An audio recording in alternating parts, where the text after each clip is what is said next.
കൊച്ചിയിൽ ജാക്കി ഉപയോഗിച്ചുയർത്തുന്നതിനിടെ ചരിഞ്ഞ കെട്ടിടം ഇന്നു മുതലാണ് പൊളിച്ചു തുടങ്ങുന്നത്. കെട്ടിട ഉടമ ഏർപ്പെടുത്തിയ കരാറുകാരാണ് ഈ പ്രവൃത്തികൾ ചെയ്യുക. പൊളിച്ചു നീക്കുന്നതിന് മുഴുവൻ ചിലവും സമീപത്തെ കെട്ടിടങ്ങൾക്കുണ്ടായ നാശനഷ്ടങ്ങൾക്കുള്ള നഷ്ടപരിഹാരവും കെട്ടിട ഉടമയിൽ നിന്നും ഈടാക്കുമെന്ന് കൊച്ചി കോർപ്പറേഷനും അറിയിച്ചിട്ടുണ്ട്.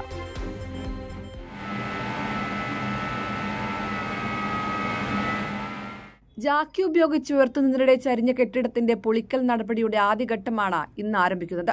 കെട്ടിടത്തിന്റെ അടിവശം പൂർണ്ണമായും തകർന്നിട്ടുണ്ട്. അത് പരിഹരിച്ച ശേഷമായിരിക്കും പൊളിക്കുന്ന നടപടിയിലേക്ക് കടക്കുക.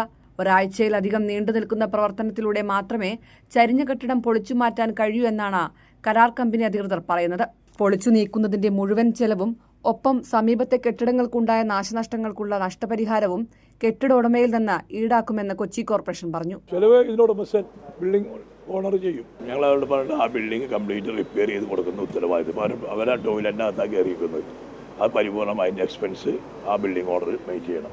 ഉയർത്തുന്നതിനിടെ ജാക്കിയുടെ ലിവർ തെറ്റിയതോടെയാണ് കെട്ടിടം ചരിഞ്ഞത്. സമീപത്തെ കെട്ടിടത്തിൽ ബാങ്ക് ഉൾപ്പെടെയുള്ള സ്ഥാപനങ്ങൾ പ്രവർത്തിക്കുന്നുണ്ട്. നഗരസഭയുടെയോ അഗ്നിരക്ഷാസേനയുടെയോ മുൻകൂർ അനുമതിയില്ലാതെയായിരുന്നു നിർമ്മാണം. ചെന്നൈയിൽ നിന്നുള്ള സ്വകാര്യ കമ്പനിയാണ് ഇരുനില കെട്ടിടം ഉയർത്താൻ ശ്രമിച്ചത്. കൈരളി ന്യൂസ്, കൊച്ചി.